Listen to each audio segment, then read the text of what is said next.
Estudiante, muy buenos días. Darles, como siempre, nuestra cordial bienvenida. Y el día de hoy, continuando con las sesiones de historia, nos Mis toca buenos hablar. días. Buenos días, Brittany. Bienvenida a clase. Discúlpame, pero creo que estaba muy lento el internet y no podías ingresar. Pero de verdad da Sí, gusto. tuve que salir de la reunión Muy bien. Pero ya para volver. estamos aquí. Y eso es lo importante, hija. Muy bien. Entonces, ya estamos acá, chicos, y hoy día pues nos toca hablar sobre la República Aristocrática, ¿no? Decía que habíamos visto el segundo militarismo después de la guerra con Chile, ¿no? Cuando se da la guerra con Chile, nosotros tuvimos el primer militarismo, ¿ya? Entonces, en pleno militarismo, Manuel Ignacio Prado pues se va a comprar armamento y se queda en Europa. Entonces el país se quedó sin nadie y definitivamente los militares tienen que tomar cartas en el asunto. Entonces ellos ingresaron y con ellos se culminó la guerra con Chile. Bueno, entonces llegó su etapa de hacer el segundo militarismo, que culmina con una guerra civil terrible en el año de 1872, que ya no pudo ser controlada porque el pueblo reclamaba, pues muchos impuestos le estaban cobrando a las personas del pueblo, a las personas humildes, a los comerciantes, a los panaderos, a a los artesanos y a toda persona humilde que vivía en el Perú le cobraban altos impuestos. Y entonces se da la famosa guerra. Muy bien. Y entonces, nuevamente los civilistas, el Partido Civilista, conformado por Manuel Pardo y Lavalle, y recuerden la clase pasada, ¿no? Conformado por los hombres adinerados, aquellos que manejaban la banca. Miss, Y, pasó un error con mi internet y puede borrar a la que está hablando ahorita, Miss. ¿por qué? Botarle la clase. ¿Por qué? Porque estoy de la misma computadora con dos. Estoy en el mismo Zoom. Ya, pero no hay problema. ¿Tú quieres salir? Porque ya estás acá. No, Miss, que estés, al que dice mi nombre que está hablando. Ya, ¿qué dice? Dice Brittany Gallardo y no está muteada. No puede No, porque en internet no, está pero mal está y no puedo bien, salir. todos tienen sus nombres, Brittany, nadie tiene la camarita encendida. No mismo, Tela, porque no puedo entrar al otro Zoom y borrarla porque mi Ah, ya, internet está lento. tú lo que quieres es que yo te retire ¿no? Sí, Miss. Ya, yo te retiro entonces, yo tengo dos Brittany Gallardo. Yo A te la retiro que no está muteada, Miss. a la que no está moteada, vean. Vamos a ver acá. Ah, a ver, Kimberly. ya está, ahora sí, Brittany. Aló, Brittany, ¿me escuchas?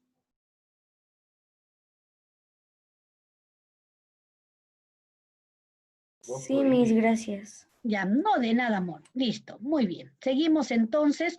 Vamos a pasar a las fichas para poder empezar a trabajar el día de hoy el gobierno de la República Aristocrática o también se llama Segundo Civilismo.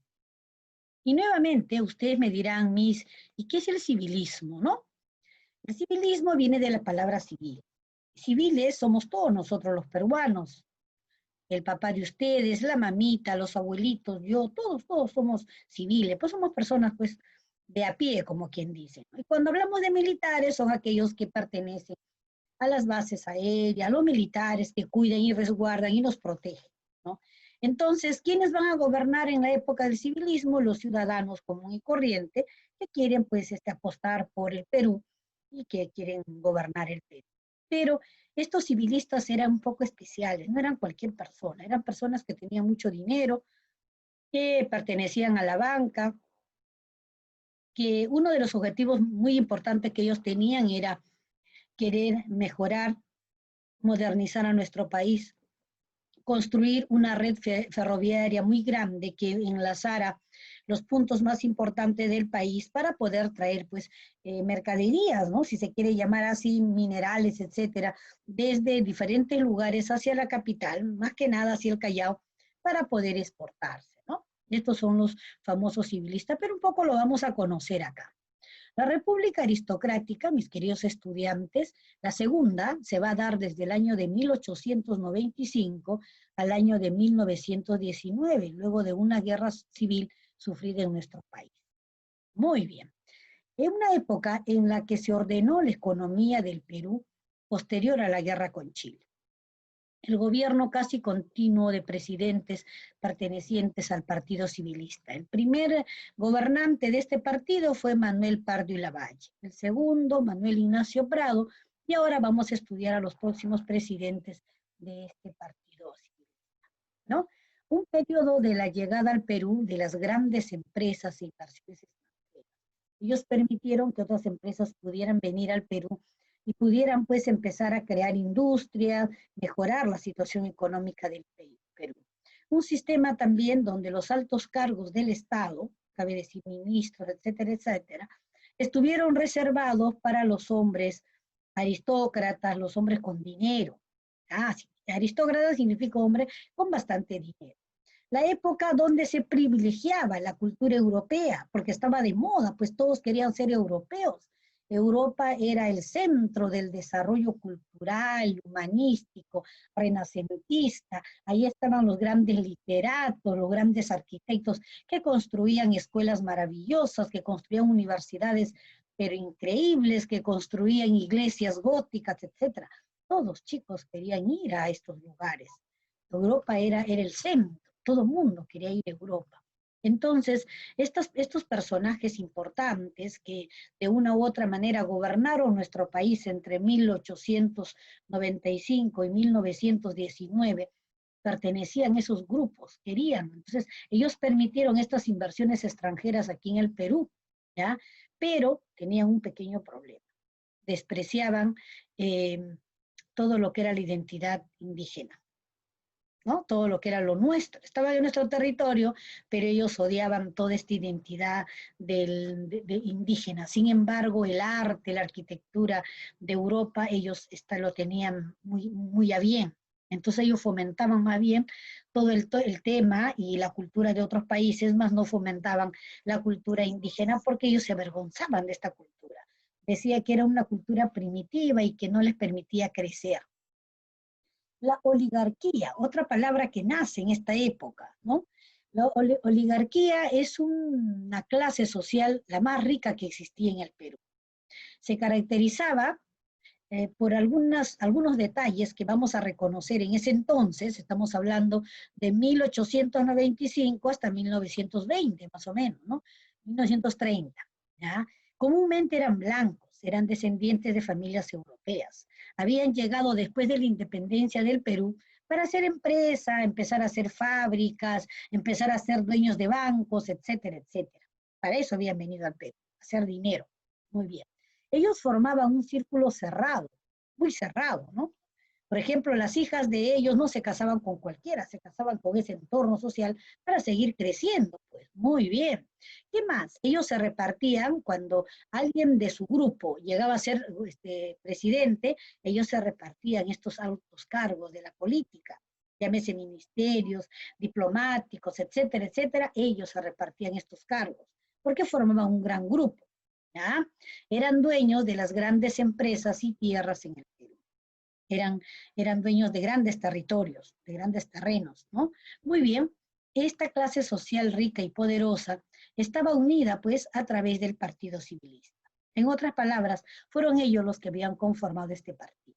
¿Por qué? Porque tenían algunos objetivos. Querían mejorar al Perú, sí, pero hacerlo más moderno, muy parecido a Europa, ¿ya? ¿Por qué? Porque querían que cuando las personas vengan se sientan que estaban bien, que el Perú estaba progresando, ¿ya? ¿Y era por qué? Porque ellos querían pues que sus negocios salgan adelante, los bancos, etcétera. Pero ellos querían que mejore su entorno. Lima, el centro de todo. Y los pueblos del Perú, no importaba si había universidades, si la gente se moría de hambre, no importaba si crecían o no. Lo importante era Lima, que era el centro de la urbe. la ciudad de los reyes, la capital del Perú, ¿no? Entonces, ellos se preocuparon mucho de Lima. El 20 de marzo de 1895, Andrés Avelino Cáceres, ya un poco haciendo ya el retorno de los militares para terminar, dejó el gobierno, dejando al mando provisionalmente a cargo de Manuel Candamo, ¿no? Cuando se dio la guerra civil, estaba de gobernante Andrés Avelino Cáceres. Ya el pueblo ya no lo quería ya. Era algo terrible. Entonces, él tuvo pues que dejar su cargo, ¿no? A mando de un militar llamado Manuel Candamo, ¿no? Y este a su vez convoca elecciones y es ahí a donde ingresa este partido civilista y gana pues el tercer gobernante sería en este caso, ¿no? Nicolás de Piérola. Fue fundador del nuevo Estado de la República, Nicolás de Piérola, pero perteneció al partido civilista, no perteneció al partido de los militares. ¿Okay? Acordémonos acá. Muy bien. ¿Qué hizo Nicolás de Piérola? Modernizó la ciudad, la organizó en los siglos XX para el siglo XXI, así como lo podemos ver ahora. El Perú empezó a crecer económicamente. De esta manera, nuestro país empezaba a superar la pobreza originada con la guerra con Chile. Empezamos a mejorar. El gobierno de Piérola fue una democracia, ¿ya? Él respetó su mandato y se retiró de acuerdo a los plazos constitucionales. Quiere decir que él ganó en elecciones, por ejemplo, para 5 años, terminó su mandato y él se retiró. Fue demócrata. Eso significa ser demócrata, respetar la voluntad del pueblo. El gobierno de Piérola tuvo una política económica muy intensa y agresiva. Y la creación de la libra peruana de oro le dio la estabilidad a la política económica del Perú. Porque antes no había pues esta moneda, ¿ya? Y quiero que ustedes vean nuestra primera moneda. Esta fue nuestra primera moneda, ¿no? Y esta se empezó a acuñar en el gobierno de Nicolás de Piérola, ¿ya? El tercer gobernante del partido civilista. Si bien es cierto, pertenecía a una clase aristocrática, pero ayudó a mejorar, a estabilizar la economía del país después de la guerra con Chile. Miren, ¿no? Me pareció maravilloso buscar esta moneda, y por eso ahora vamos a ver también el primer billete. Muy bien. Su política económica fue intensa y agresiva, porque no solamente él hizo su economía a base de la explotación como los otros, recuerden. A ver, Ramón Castilla llegó a creer que su gobierno era un gobierno, ¿cómo se denominó? Un gobierno falaz, de progreso falaz, ¿no? De mentira. ¿Por qué? Porque estuvo basado en la explotación del guano. Luego del guano apareció el salitre y empezaron a explotar el salitre. Luego de la guerra con Chile se empezó a explotar los petróleos, los pozos petrolíferos en Paita, de Breña y Pariñas, ¿no? Pero siempre era explotar. ¿Y cuál es la diferencia entonces con Nicolás de Piérola? Él, aparte de hacer esas cosas, también él empezó a crear impuestos, pero ya no solamente a la clase indígena, a la clase trabajadora, no, impuestos por el alcohol. La gente bebía, pues quería estar alegre. Allá entonces hay que pagar, pues no, un impuesto al alcohol. La gente fumaba, ¿y quién fuma? ¿El pobre o el rico? El rico, porque viene de Europa, quiere fumar sus puros, sus cigarrillos. Impuestos a los cigarrillos y al tabaco, al opio.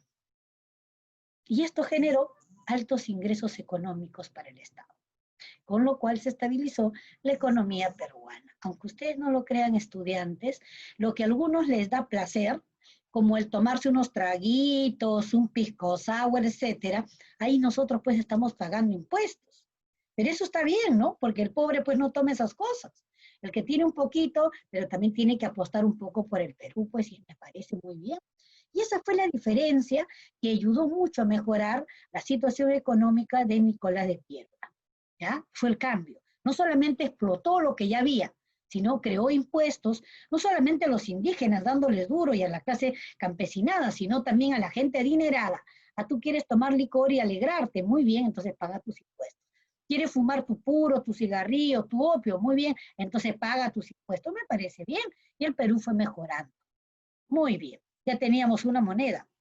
Bueno, al término se retiró como caballero que fue él, se retiró Nicolás de Piérola, y quien gana desde 1899 al año de 1903 es Eduardo López de Romaña, ¿ya? Con su gobierno se inicia la República Aristocrática, ¿ya? De los grandes aristócratas, un hombre muy rico. ¿Qué significó esto de aristocracia, chicos? Significa de una clase especial, pues una clase que tiene árbol genealógico, que tiene mucho dinero, que la hija no se casa con cualquiera, no señor, pertenece a un círculo muy cerrado, de raza blanca, venida de Europa, pero asentada en territorio peruano. Eso significa aristocracia, ¿ya? Muy bien. Significó para el país el intento de mantener un sistema democrático, así como lo había enseñado Nicolás de Piero, con respeto a las libertades públicas, al fomento de la inversión extranjera, o sea, si había inversionistas de otro país que querían venir a invertir acá, pues bienvenido sea, le abrieron las puertas, ¿no? Fomentó la inversión privada, si habían personas que querían hacer empresas, se desarrolló la minería en la zona andina del Perú. O sea, quieres tener minería, paga tus impuestos y empiezas a usufructuar tú con tus propios recursos. También se fomentaron los grandes campos agroindustriales, ¿no? Se empezaron a procesar los alimentos para enviarlos a los países grandes, ¿no? Tuvo una, pero lo malo fue que Eduardo López de Roimaña tuvo una mala relación con el Congreso de la República, porque el Congreso le tenía que aprobar algunas cosas. Ese fue el único error. Por lo demás, él siguió desarrollando una política iniciada por Nicolás de Piero. Faltaban recursos económicos, definitivamente, para iniciar grandes proyectos que pudieran ayudar a mejorar al país, ¿no? Y existía una fuerte presión de la oligarquía, de la clase que tenía dinero, a que no se incrementen impuestos. Porque ya los impuestos que había sido decretados por Nicolás de Piérola, ¿no? Impuestos al alcohol, impuestos al opio, impuestos al cigarrillo, pues afectaba a la clase oligárquica. ¿Por qué? Porque ellos eran los adinerados. ¿Quiénes exportaban cigarrillos? Ellos. ¿Quiénes exportaban alcohol? Y no hablo del alcohol para lavarse las manos, chicos, para desinfectarse. ¿Los adinerados? Los adinerados. Y ellos tienen que pagar impuestos. Entonces, oye, por hermano, ¿cómo vas a subir tantos impuestos? ¿No? ¿Ya? Entonces, ellos, los oligarcas, los que tenían plata, presionaban pues al presidente Romaña, ¿no? Pero sin embargo, así todo, pudieron ir mejorando. Terminó sus años, se retiró también él, cumpliendo con la democracia, lo cual nos parece muy bien, y asume el gobierno Manuel Candamo en el año de 1903 al año de 1904. Y el Perú, como se han podido dar cuenta, es más estable, ya no hay golpes de Estado, que cada rato molestan a los presidentes, ¿no? Ya hay cierta estabilidad económica, va mejorando. Fue Cándamo quien abrió la puerta a la juventud civilista para asumir grandes cargos que requieran liderazgo. Cándamo dijo, no solamente los viejos tenemos que estar aquí, hay que llamar a la gente joven, a los universitarios, ¿no? Definitivamente, pues, de las clases, los hijos, pues, de ellos, ¿no? Para que asuman y vayan aprendiendo, porque algún día no estaremos nosotros. Entonces forma el Partido Civilista de las Juventudes. Así, le va a dar cabida a dos grandes presidentes que tuvo el Perú, a José Pardo Barrera y Augusto Vilela. Porque si Candamo no le hubiese abierto las puertas a estas juventudes, estos dos grandes presidentes que tuvo el Perú no hubiesen sido presidentes de este país, ¿no? Estos dos jóvenes civilistas serían en el futuro los hombres más importantes en los próximos años del Perú. Muy bien. El gobierno de José Pardo Barrera, 1904-1908. Parece mentira, ¿no? Como algunos le abren la puerta a la juventud. Muy bien. Reformas educativas. Por eso lo hice así especialmente, porque yo quiero que ustedes entiendan. Miren, cuando uno apoya a la gente joven es menos mezquina. El joven siempre está más ilusionado, más enamorado de la vida, apuesta más. El viejo es un poco más terco, más ambicioso, ¿no? Porque ya vivió, a veces muy duro, ¿ya? Mire lo que hizo José Pardo Barrera en educación. Promulgó la ley educativa número 162 en el año de 1905. ¿Qué significa eso? ¿Qué hizo? Esto era dar impulso a la educación primaria, que debía de ser gratuita, para que toda la gente, desde el más humilde, pudiera pertenecer, estudiar. Era educación para todos. Era un demócrata, era un aristócrata, pero mire cómo le abrió la puerta a la gente humilde. Porque chicos, ¿qué es lo que hace que el hombre humilde pueda mejorar su situación de vida? ¿Robar? ¿Vender droga? ¿O estudiar? Estudiar. Estudiar. El camino del pobre para salir adelante de la pobreza es el estudio. Son los conocimientos. Esos te hacen sostenible, esos te hacen grande. Nadie te mete a prisión por estudiar. Al contrario, te dignificas. La gente te respeta. Eso lo entendió José Pardo y Barreda. Un joven pues que supuestamente pues había aprendido mucho de los países de Europa, ¿no? Donde se estaba fomentando una fe a la educación. Y eso era maravilloso. Y miren, él saca esa ley. ¿Qué más? Que debía ser gratuita mediante esta ley, los colegios que se encontraban bajo responsabilidad de la municipalidad empezaron a ser manejados por el Estado. Porque dijeron que la municipalidad no tenía pues los recursos. Entonces el Estado dijo, nosotros vamos a asumir las escuelas y vamos a pagar a los profesores para que la educación sea gratuita. Y a partir de ahí el Estado paga la educación, no las municipalidades. Desde 1905, digo, mediante la ley 162. En su gobierno se llegaron a crear 1.300 escuelas en todo el país. Esto, estudiantes, es hablar pues de un presidente pues que se la jugó por el país, que apostó por la educación de nuestro país. 1.300 escuelas, ¿ya? Se crearon escuelas nocturnas para la gente que trabajaba en Lima, Chiclayo, Trujillo, Arequipa, Cusco. Ojalá y ahora hubiese un congresista que haga lo mismo para apoyar a esa gente, o que le diga a las empresas que las hagan trabajar menos y que en la tarde ellos pueden estudiar. Y que no trabajen 16 horas. Se fundó la Escuela Normal de Varones, la Universidad La Cantuta, donde yo estudié. Entonces digo, yo tengo que agradecer a José Pardo y Barreda, porque él fue el que creó mi Universidad La Cantuta, como universidad de varones.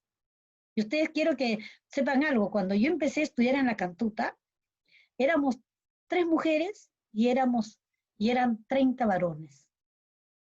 Las mujeres no estudiaban, chicas. La mayoría era, no sé, el papá las educaba para que limpien la casa. Éramos pocas mujeres y todavía decían, ay, pero estas mujeres, ¿qué van a hacer? Al final van a terminar con esposo, nos decían. Y miren, ¿no? Parece mentira, hay que ir rompiendo esos pensamientos. Muy bien, se fundó la Escuela Normal de Mujeres, fue reorganizada, asistiéndola con mejores instalaciones, continuando siempre en manos de una congregación del Sagrado Corazón. Hoy esa escuela se llama Unife y forma a las monjitas para que enseñen en las parroquias. Pero no solamente monjitas, enseñan profesoras de religión y da muchas becas a la gente humilde. Unife es una escuela preciosa donde estudian solamente mujeres hasta ahora y es liderada por monjas. La mayoría de las catedráticas son monjas. Muy bien. También funda el Museo Arqueológico dirigido por Max Zule. Max Zule, ¿no? Viene de otro país para enseñarnos lo que es arqueología. ¿Ya? Empodera a nuestro arqueólogo Julio Cetello, que a partir de ahí empieza a estudiarse el tema de la identidad a través de recuperar nuestros cerámicos, nuestros textiles. Miren cuántas cosas hizo este señor. Participación de la mujer en la cultura peruana. Le abrió la puerta a las mujeres, Pardo y Barrera. Fue el primer presidente en abrir los centros de estudios superiores a las mujeres del Perú. De esta manera realizó la siguiente ley a favor de las mujeres. El 7 de noviembre de 1908 se autoriza a las mujeres el ingreso a las universidades y el desempeño de las carreras liberales desde 1908. Pero miren, desde ahí a que se haga efecto esto en la realidad del país, chicos, yo ingresé a la universidad en el año 1981, no, 1900, sí, 1900, 0, 82, 30, 30. Ya me olvidé. Dios mío, cuántos años. Pero miren, ¿no? Cuando yo estudiaba éramos tres mujeres y eran 30 hombres. O sea, todavía ese concepto del hombre no estaba cambiando. Aspectos militares. ¿Qué más hizo Pardo y Barrera? Adquirió el crucero Grau y Bolognesi, inauguró la cripta de los héroes, el monumento a Bolognesi, Renovó el contrato prolongando la capacitación técnica que prestaba la misión militar francesa para que los militares de la Escuela de Chorrillos, Estado Mayor y la Escuela Superior de Guerra pudieran seguir preparados. O sea, eminentemente, él hizo un boom en educación. Miren qué maravilla. Y obras públicas también las hizo. Suscribió un contrato con la firma Alfredo Maclune para la construcción del ferrocarril de La Oroya a Cerro de Pasco. Miren esta línea ferrocarril. ¿Y para qué? Para pasar pues minerales, porque las empresas querían seguir explotando minerales, ¿no? También facilitó el acceso a la región de Ucayali, que tenía el río navegable hacia el oriente. Suscribió otro contrato con Peruvian Corporation para la construcción de la vía férrea de Arequipa a Puno. Se instalaron los primeros tranvías eléctricos en la ciudad de Lima. Se procedió a extender más de 4 líneas para el servicio telegráfico. Antes pues no había una forma de, como nosotros ahora, el teléfono era telegráfico. Se inauguró el monumento. Disculpe que le interrumpe. Sí, La ficha no está. sí, ¿Sí está? sí está, pero yo tengo 2 páginas. Ah, ya. Sí, Sí, que se ya. ha ido, ya Entonces, en la otra ingresen y ajá. ahí está En el cuarto, abajo del link. claro, Hay otro cuarto, link. Ajá. sí, cuarto bimestre, 7ª unidad, primera semana, porque ya estamos en el 4º bimestre y es nuestra 7ª Ah, unidad. ya, mis gracias. No, no se preocupe, corazón. ¿Listo? Y miren, ve, se inauguró. ¿Quién más? El otro hombre que había ayudado, este Cándamo, ¿no? Que le había abierto la puerta a la juventud, el gobierno de Augusto B. Leguía. Fue tan bueno que Leguía gobernó 11 años. ¿Mm? ¿Qué hizo Leguía? En el aspecto económico, un programa de disminución del gasto público. Dijo, no podemos gastar mucho si tenemos poco. Control severo de los ingresos en aduanas y estanco para que no pudiera haber corrupción, ¿no? Firmar nuevos contratos guaneros para que el guano se siga vendiendo, fomentar la colonización de Madre de Dios. Y llegaron muchos europeos y se asentaron en esta zona. Y ahora esta zona parece Europa. No sé si ustedes han visto algún video, pero los que van de turismo me dicen que, por ejemplo, estos lugares son preciosísimos para hacer turismo. Aspectos militares, se adquirieron unidades navales, comandante Aguirre, los submarinos Ferré y Palacios, adquirió aviones, habiendo sido surcado el cielo limeño por el aviador peruano Juan Bielo Bussi, ¿no? Imagínense, el Perú estaba mejorando, ya teníamos hasta aviones. Luego vendría, y siguieron la cadena, miren, de gobernantes, ¿no? En 1912, Guillermo Billinghurst estableció la jornada de 8 horas para los obreros del muelle y del Callao. Ya estaban pensando hasta en el bienestar de los obreros. Inició la construcción de viviendas populares por sus costos simbólicos que estuviese al alcance de la clase trabajadora. Ustedes han visto esos condominios en el Callao y en muchos lugares donde, ¿no? Un rascacielos, son condominios, esos son los que crea el Estado. Y luego los sortea entre los trabajadores y así tienen pues departamentos. Yo tengo un hermano mayor que también ganó un departamento y vive en la Marina. Él es trabajador del Ministerio de Educación, ¿no? Y ahorita mi hija está postulando también a techo propio del Estado, porque ella recién quiere tener su casita, y está en trámites, probablemente gane, pero le van a dar una casita pequeña, ya ella lo va ampliando, lo va construyendo, ¿sí? ¿Se dan cuenta? O sea que sí, estos programas sociales sirven. La gente se sigue preparando, sigue estudiando, pero con el apoyo del Estado es un pequeño bono, porque una casa no te cuesta 30.000, pues te cuesta 300.000, ¿no? 200.000 te cuesta una casa, pero es un pequeño bono como que te impulsa a seguir creciendo, ¿no? Las primeras casas de interés social levantadas por el gobierno fueron construidas en el barrio de Malambo, en el Rima. Y en el Rima hay un montón de familias que viven, pues, de estos programas, ¿no? Muy bien. Y por último, el gobierno de Óscar R. Benavides. En su gobierno, él ingresa dándole un golpe de Estado al gobierno de Guillermo Billinghurst. En su gobierno implantó la moneda de papel por la escasez de oro y plata debido a la Primera Guerra Mundial. Si ustedes ven, ya estamos en la Primera Guerra Mundial. Entonces, Guillermo Billinghurst tuvo ciertos problemas. Entonces, Óscar Benavides le da un golpe de Estado. ¿Ya? Y cambia no solamente las monedas, sino también ahora ya vamos a tener nuestro primer billete en el Perú. Este es el primer billete del Perú, chicos. ¿Eh? Cheque circular, 5 libras de oro. Así es. y empezamos a acuñar nuestros primeros billetes. Luego de las elecciones de 1915, entregó el mando a don José Pardo